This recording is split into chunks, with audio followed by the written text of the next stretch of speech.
Всем, кто смотрит это видео, большой-большой привет!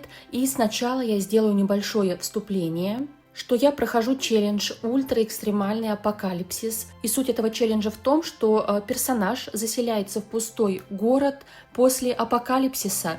Этот город разрушен, он не развивался несколько сотен лет. У жителей здесь ничего нет, ни электричества, ни связи, ни воды, соответственно, душа, холодильника, света, этого ничего нет. Люди все очень слабые, они постоянно болеют.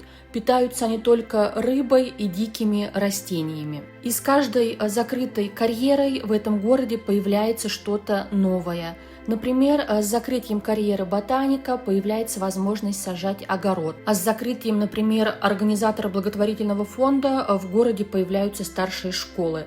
И у меня уже вышло 3 мини-видео по предыдущему прохождению, ссылку на них я оставлю в описании, а это уже 4-е такое экспресс-видео по прохождению этого челленджа. Итак, мы с вами остановились на 4-м поколении. Наследником этого поколения является Феликс, и он работает барменом. Его жена Сайон закрывает карьеру истинного мастера. Старшей сестре наследника Адель досталась карьера ботаника, другой сестре Авроре карьера профессионального спортсмена, а младший брат Леон пока еще подросток, он у нас нигде не работает. А у Феликса и его жены Сайон родилось 3 мальчишек, и это уже 5-е поколение. В нашей семье наследником становится 1-й ребенок, и уже, вот знаете, 5-е поколение у нас наследниками рождаются мальчики. Ну и в целом в нашей семье больше всего мальчиков. Даже вот у Феликса с Сайон родилось 3 детишек, и все мальчики. И давайте я вам их покажу. Наследник 5-го поколения Даррен, 2-й сын Марсель и младший сын Иджун. Даррен с первых же дней своей жизни рос очень общительным мальчиком. У него всегда было много друзей, и дружит он в большей части с девчонками. Вот здесь он общается как раз со своими 2 лучшими подружками Минни и Лейлой. И их дружба будет очень долгой. Эта троица всегда вместе, они вместе играют, вместе делают домашку, ну и всегда находят чем заняться, они весело проводят свое детство. И если вот наследник 4-го поколения Феликс сразу же определился со своей супругой Сайон, то у остальных в отношениях все было очень сложно.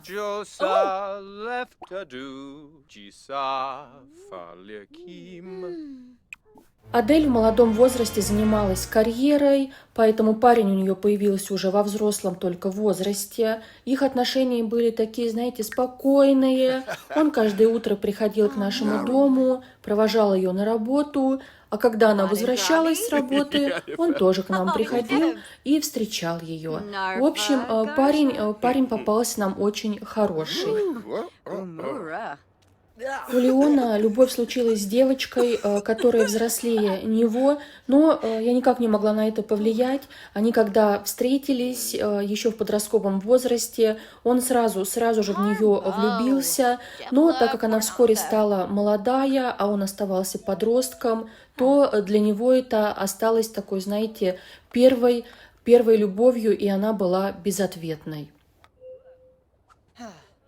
Он очень долго страдал, он продолжал испытывать к ней романтические чувства, но в один из дней он на улице встретил подростка по имени Марлен, девчонку, и она была настолько внимательна к нему и добра, что он постепенно в нее влюбился.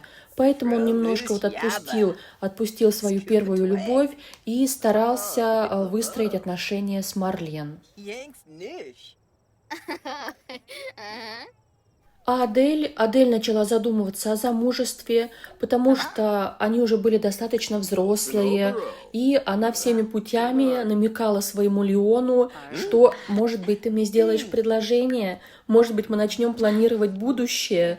Ну и вообще, надо же как-то развиваться дальше, не только ходить за ручку и встречаться после работы. И как только Адель переходила к чему-то более серьезному, например, приглашала его остаться у нас дома, то вот этот вот парень, Леон, он сразу же говорил, что ему пора домой, и убегал от нас. Для меня это было очень большим сюрпризом, что взрослый мужчина постоянно от всего отказывался и сбегал. Я очень долго не могла понять, что же он в итоге хочет. Но в любом случае он всегда каждое утро и каждый вечер приходил к нашему дому и общался с Адель. И вот уже у нас подрос наследник 5-го поколения, Даррен, и тут случилось непредвиденное. То, чего я не ожидала и никак не могла себе представить. Но он себе выбрал в качестве обуви копыта. Представляете, я до сих пор не могу понять, как разработчики могли сделать копыта обувью, потому что теперь моему наследнику придется всю жизнь ходить в этих копытах, так как по правилам челленджа я не могу его переодевать. Это печаль. Это печаль всего 5-го поколения. У Авроры к этому времени также появился ухажер. Единственное, этот парень, он тоже увлекался садоводством, экологией, и на этом фоне он поругался с Адель. Он поругался до такой степени, что у них была драка. Но он почему-то не переставал приходить к нам в дом, и я сначала не могла понять, зачем. А потом, когда я увидела, что он Авроре дарит подарок, я поняла, что он ходит к Авроре. Аврора у меня с чертой характера против детей, то есть она пока не планировала замужество, но по жизненной цели она была исследовательницей любви. Поэтому она была совсем не против этих отношений. А Даррен ничуть не изменился, как и в детстве, в подростковом возрасте он оставался любвеобильным парнем. И кроме его 2 подружек детства, с которыми он начал флиртовать, то есть он умудрился начать встречаться и с Минни, которой он говорил, что она ему очень нравится, она единственная. При этом он параллельно встречался с Лейлой, и с Лейлой у них даже был вуху. При этом в один из дней, когда Марлен пришла к Леону, Леон, знаете, у меня в этот день пришел очень уставшим, он спал, вообще никак не мог проснуться, я его не могла разбудить, поэтому встретить Марлен вышел Даррен. И что вы думаете? Даррен начал флиртовать с Марлен, и с течением времени потихоньку она влюбилась в Даррена. А Леон, получается, потерял свои вторые отношения. А у Даррена к этому времени стало уже 3 девушки. 3 девушки, с которыми он строил любовь.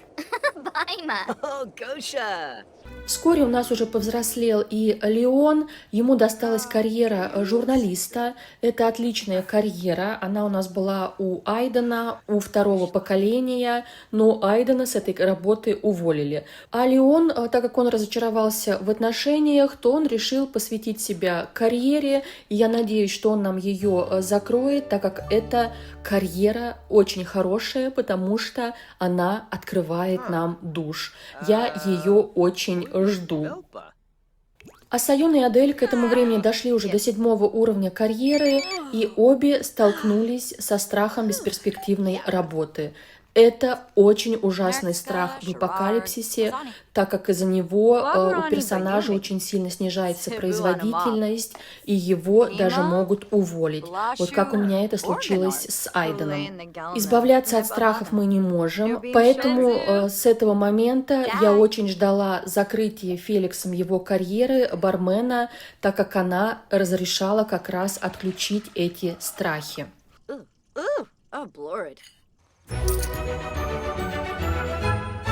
И это случилось. Феликс нам закрыл свою карьеру, и я смогла отключить страхи. Это было счастье.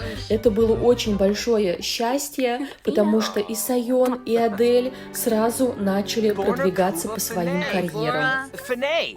А Аврора? Аврора же у нас, как вы помните, исследовательница любви, поэтому через какое-то время она уже нашла себе другого парня, она бросила предыдущего кавалера и сама была инициатором новых отношений. Ей хотелось чего-то нового, она по своей жизненной цели исследовала любовь. Ну и парень он не смог перед ней устоять. А как только Феликс закрыл карьеру бармена, и я отключила страхи, все девчонки начали быстро продвигаться по своим карьерам. Первой свою карьеру закрыла Адель. Она закрыла нам карьеру ботаника, что разрешило нам выращивать свой собственный сад. Поэтому в моем доме появилась теплица, где у нас растут свои овощи и ягоды. Благодаря этому, кстати, экослед города тоже начал улучшаться. Адель после закрытия своей карьеры переехала к Леону, они наконец-то решились, и у них была свадьба. Также они решили долго не ждать, и сразу же после свадьбы отправились за малышом.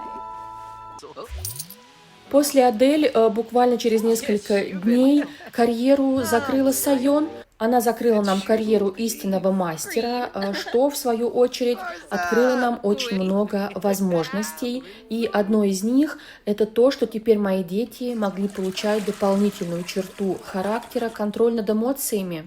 Я не буду сейчас перечислять все, что нам открыли карьеры девчонок, но если вы хотите поподробнее с этим ознакомиться, то у меня в шапке профиля есть файл, он называется «Карьеры», и там все подробно расписано.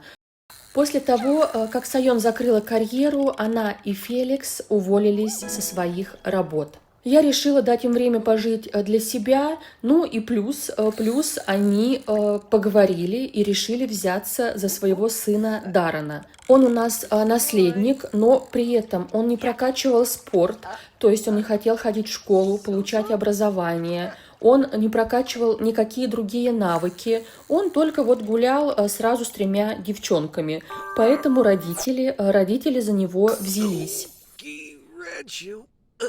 Во-первых, Феликс начал приучать его к готовке. Он передавал ему свои знания, так как готовить из еды мы можем только рыбу, поэтому на гриле у меня всегда стоят мужчины. А Сайон начала Феликсу говорить, что ему пора жениться, что нужно скорее заводить детей, так как она теперь свободна, и у нее много времени. И она будет им помогать воспитывать своих внуков, да.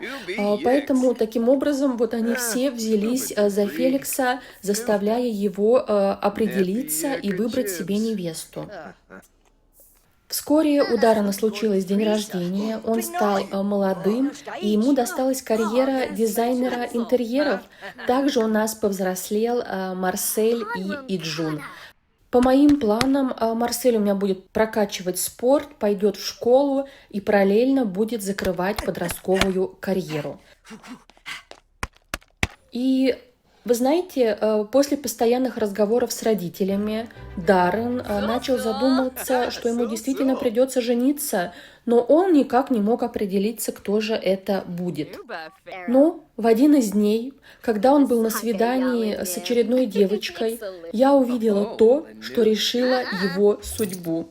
Вот, вы сейчас тоже это видите. Одна из его девочек, Марлен, она оказалась тоже любительницей копыт.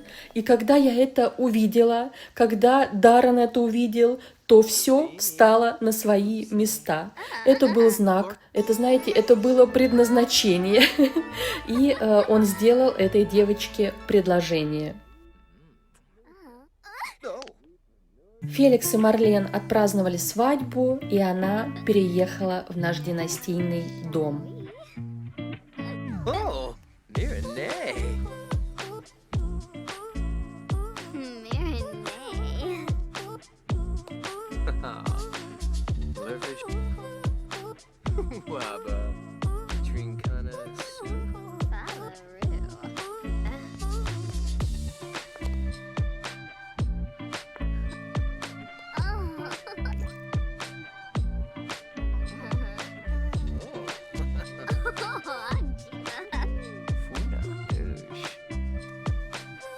Oh, new me.